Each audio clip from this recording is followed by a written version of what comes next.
Welcome back to my channel. I hope कि आप सब बिल्कुल ठीक होंगे, खैरियत से होंगे। तो जनाब, आज की वीडियो में हम बात करेंगे कि दुनिया में जितने भी सक्सेसफुल लोग हैं, जो भी कामयाब तरीन लोग हैं, उनमें कौन सी आदतें हैं जो कॉमन है, ताकि हम भी वो आदतें अपनाएं और हम कामयाब हो जाएं। तो बहुत ज़्यादा रिसर्च करने के बाद मैंने 8 हैबिट्स उनकी नोट डाउन की हैं, जो कि वन बाय वन मैं इसी वीडियो में आपके साथ शेयर करूंगी। So stay tuned. First habit है जी सुबह अर्ली उठने की। तो दुनिया के जितने भी कामयाब लोग हैं वो मोस्टली सुबह अर्ली उठते हैं, क्योंकि सुबह जल्दी उठने का मतलब है एक्स्ट्रा टाइम, एक्स्ट्रा एनर्जी और एक्स्ट्रा प्रोग्रेस। आपने खुद भी नोटिस किया होगा कि जो लोग भी सुबह अर्ली उठते हैं वो ज़्यादा एफिशिएंट होते हैं और उनका दिन भी ज़्यादा प्रोडक्टिव होता है।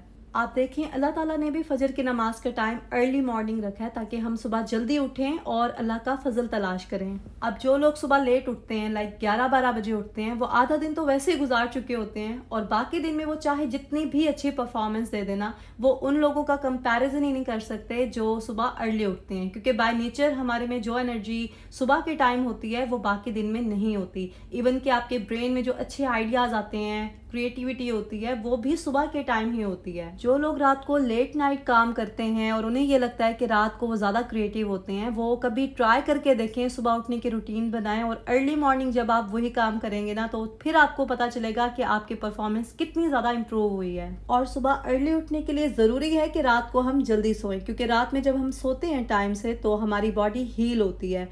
और ये बात सभी सक्सेसफुल लोग अच्छी तरह से जानते हैं कि रेस्ट करना कितना ज़रूरी है, इसलिए वो प्रॉपर रेस्ट करते हैं। ये है उनकी सेकंड हैबिट। और रात को सोने से पहले वो अपने नेक्स्ट डे को प्लान भी कर लेते हैं, ताकि उनका जो ब्रेन है वो प्रिपेयर हो। और जब आप मेंटली प्रिपेयर होते हैं तो आपकी पूरी बॉडी में वो एनर्जी होती है, जिससे आप वो सारे काम जो आपने प्लान किए होते हैं वो ईजिली कर सकते हैं नेक्स्ट डे। सिर्फ दिन को ही नहीं बल्कि हर चीज़ को प्लान करके करते हैं और ज़्यादा ऑर्गेनाइज तरीके से करते हैं। और यही है उनकी थर्ड हैबिट, क्योंकि इस तरह से ऑर्गेनाइज करके जब वो कुछ भी करते हैं तो हर चीज़ को स्मूथली वो मैनेज कर लेते हैं।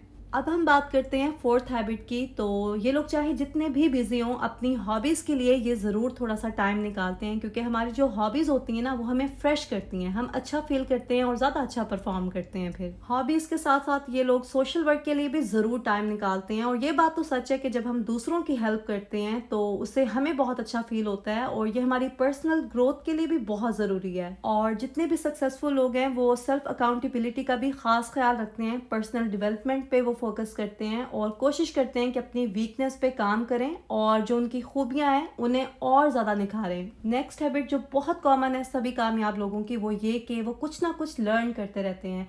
और लर्न करने के लिए जो बेस्ट वे है वो है बुक रीडिंग। तो बुक रीडिंग से और भी बहुत ज़्यादा फ़ायदे होती हैं, इसलिए मोस्टली जो भी कामयाब लोग हैं वो थोड़ा सा टाइम बुक रीडिंग के लिए ज़रूर निकालते हैं, या किसी भी तरह से वो कुछ ना कुछ नया लर्न करते रहते हैं। अच्छा, जितने भी कामयाब लोग हैं ना, इनका फोकस बहुत अच्छा होता है, मतलब ये जो भी काम कर रहे होते हैं पूरी तवज्जो से करते हैं। और ये जो माइंडफुलनेस है ना, इससे आपकी परफॉर्मेंस बहुत अच्छी होती है, तो रिजल्ट भी उतना ही अच्छा आता है किसी भी काम का। तो फोकस बढ़ाने के लिए और माइंडफुलनेस के लिए ना मेडिटेशन बेस्ट वे है, आप ज़रूर ट्राई करना।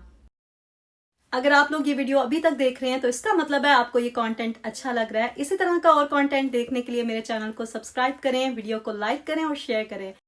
नेक्स्ट हैबिट ये है कामयाब लोगों की कि वो अपनी फैमिली को टाइम देते हैं, वो अपने रिश्तों को साथ लेके चलते हैं। अब इलॉन मस्क को ही देख ले, कितना बिजी तरीन दुनिया का बंदा है, दुनिया का अमीर तरीन इंसान, जिसके पास खाना खाने का भी टाइम नहीं है। वो वीक में 100 आवर्स काम करता है, फिर भी अपनी फैमिली के लिए वो ज़रूर टाइम निकालता है। और ये सभी लोग एक डेली स्केड्यूल फॉलो करते हैं, जिसकी वजह से ये हर चीज़ को प्रॉपर टाइम दे सकते हैं और सही से मैनेज कर सकते हैं। ये लोग वर्कआउट के लिए भी ज़रूर टाइम निकालते हैं, डेली बेसिस पे तो नहीं, क्योंकि इनका स्केड्यूल बहुत बिजी होता है। आप सोचें, खाना खाने का टाइम नहीं होता तो बाकी क्या करना है किसी ने। तो ये कि वीक में 2 बार या जितना भी टाइम इनका बच सकता है ये ज़रूर स्पेयर करते हैं एक्सरसाइज के लिए। अब अगर हम लोग खुद को कंपेयर करें इनके साथ, तो हम तो अपना आधा दिन खाना बनाने में और खाने में ही गुजार देते हैं, तो बाकी क्या करना है हमने।